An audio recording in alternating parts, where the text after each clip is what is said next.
எப்படி சுவிசேஷம் அறிவிப்ப? எப்படி அவங்களை ரட்சிக்கப்பட வைப்ப? நீ எப்படி வந்து ஊழியம் பண்ணுவ? உன் குடும்பத்தில் எப்படி சந்தோஷம் இருக்கும்? எப்படி குடும்பத்தோட சந்தோஷமா இருக்க முடியும்? குணம் மாற வேண்டும். நீ ஒன்றும் இல்லை என்று முதல் நினைக்க. சாகும் போது கூட மனம் மாறாதவனாக இருந்து கொண்டு நாம் நரகத்திற்கு போவதை விட சாகும் போது இன்னொரு கள்ளன் முடிவெடுக்கிறானே, அந்த குணமாற்றத்தையும் மனமாற்றத்தையும் உங்களுக்கு பார்க்க வேண்டும் என்று ஆண்டவர் விரும்புகிறார்.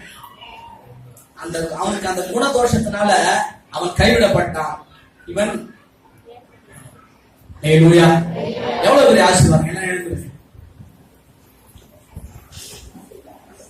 சாரி, ஒரு 10 நிமிஷம் மணி கேட்டுக்கொள்ளையா கேட்டுக்கொள்ளுங்க. மாத்திக்கோங்க. நல்லா கவனிங்கம்மா. நாகதோஷம், சர்ப்பத்தினுடைய வார்த்தையை நீங்கள் கேட்கக்கூடாது. பிசாசுடைய வார்த்தைக்கு செவி கொடுக்க கூடாது. மரண தோஷம், காரணம் இல்லாமல் சகோதரன் ஆசீர்வதிக்கப்படும் பொழுது, சகோதரன் உயர்த்தப்படும் பொழுது, சபையிலோ குடும்பத்திலேயோ வெளியிலோ உன்னுடைய முகநாடு வேறுபடக்கூடாது. உனக்கு என்ன ஆசீர்வாதமோ அது கிடைக்கும். அல்லேலூயா. உன் ஆசீர்வாதத்தை வேற யாருக்கும் கொடுக்க மாட்டார். ஆமென். உன் ஆசீர்வாதத்தை வேற யாருக்கும் கொடுக்க மாட்டார். உன் ஆசீர்வாதம் உன்னோடு தான் இருக்கும். அதை நீதான் பறிகொடுக்காமல் இருந்து கொள்ள வேண்டும். மூன்றாவது என்ன தோஷம்? போஜன தோஷம். தயவு செய்து நீ எதற்காக அழைக்கப்பட்டா, எதற்காக உண்டாக்கப்பட்டிருக்கா, எதற்கு கிறிஸ்துவத்தில் வந்து யோசிக்கணும். ஏதோ ஒரு அற்ப சந்தோஷம், உலகத்தினுடைய ஆசா பாசங்களுக்காக ஓடி ஆசீர்வாதத்தை இழந்து விடா. நான்காவது மாங்கல்ய தோஷம். மாற்றான் மனைவியை நோக்காது யாரா இருந்தாலும் சரி. அல்லேலூயா. எல்லாரும் சகோதரியா பாரு, தாயா பாரு, தந்தையா பாரு. உன் வாழ்க்கையில் ஆசீர்வாதம் பெருகிக் கொண்டே இருக்கும். உனக்கு தேவையான துணையை கர்த்தர் உனக்கு வைத்திருக்கிறார். அல்லேலூயா.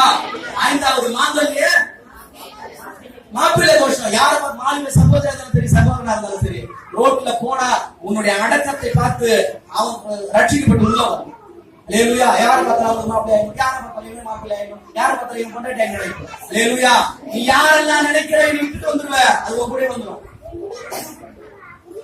ஆசீர்வாதத்துக்கு தடைகள் இருந்து கொள்ளாம. அடுத்தது வாக்கு தோஷம். நாவை சரியாக பயன்படுத்து.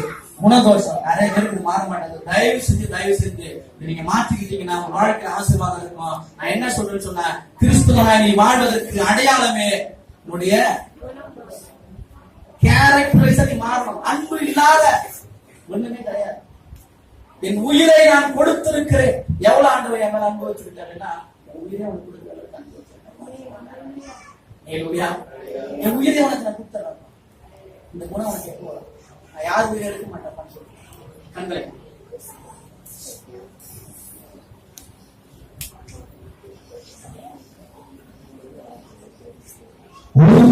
உமக்காகத்தான் வாழ்கிறேன், உம்மைத்தான் நேசிக்கிறேன். நான் உமக்காகத்தான் வாழ்கிறேன்,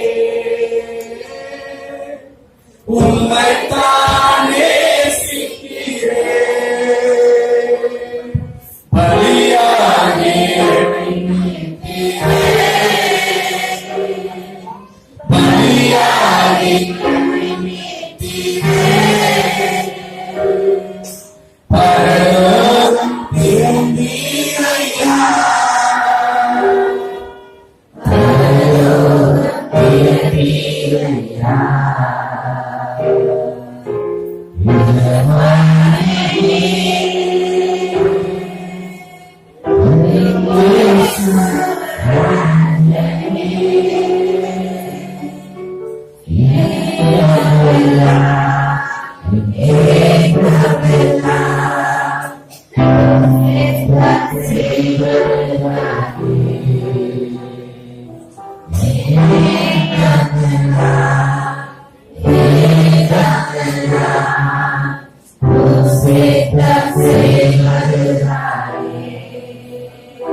அந்த நாட்கள் அவரோட பேசியிருக்கிறார். 7 தோஷங்களை பேசியிருக்கிறார். அந்த 7 தோஷங்களும் எங்களை விட்டு நீங்கும்படியாக செய்கிறார். அந்த நாளையிலே எங்களை பார்த்து நல்லா பண்ணிக்க மாட்டோம். 7 தோஷங்களும் எங்ககிட்ட இருந்தாங்க. எங்களுக்கு இதோட அகற்றி போகிறார். அது வெளியுமே நாங்கள் பார்க்கும் போது அது எந்த தோஷம் இல்லாமல் ஒரே ஒரு சந்தோஷத்தோடு வந்து பார்க்க உதவி செய்கிறார். அது ஒரு விஷயத்தில் எங்களோட பேசியிருக்கிறார்கள், அதிகாரமாக செய்யலாம் பேசுகிறார்கள். நீங்க நாட்டில் பொறுப்படுத்திக் கொள்கிறார். அவர்களுக்கு பிரியமானவர்களாய் அதுவே உங்கள் உகந்தவர்களாய் அதுவே உங்களுடைய இதயத்துக்கு ஏற்றவர்களாய் மாறுங்கள். அதுவே நாங்கள் எதிர்கொண்டு வர உதவி செய்கிறார். அதன் ஆதாமை போல ஏவலை போல அதுவே சோதரிப்பார். நாங்கள் எங்கள் குணத்தில் அது எங்கள் வாக்கில அது எங்கள் எண்ணங்களில் எங்கள் செயல்களில் அது எல்லாவற்றிலும் நாங்கள் போல மாற வேண்டும். எங்கள் போது ஆண்டவரே நீர் அபரிதமான ஆசீர்வாதம் நிறைக்கிறார். ஆண்டவரே அநேக ரகசியங்களை போதிக்கிறவர்கள் மூலமாக நாங்கள் நன்றி செலுத்துகிறோம். குடும்பத்தை ஆசீர்வதிங்க, பிள்ளைகளை ஆசீர்வதிங்க. அந்த விசுவாச குடும்பங்களை ஆசீர்வதிக்கிறார். குடும்பங்களை காவலுக்கு வேலைக்கு பாதுகாத்துக் கொண்டே எங்கள் ஒருவருடைய வேலைக்கு பாதுகாப்புகிறார். ரட்சகத்தின் சந்தோஷத்தினால எங்களுக்கு நிரப்புகிறார். ஆசீர்வதிப்பார். எல்லா பெரிய மகிழ்வுக்கு செலுத்துகிறோம். இயேசுவின் நாமத்தில் ஜெபிக்கிறோம் நல்ல பிதாவே. ஆமென். என்ன சொல்லுமா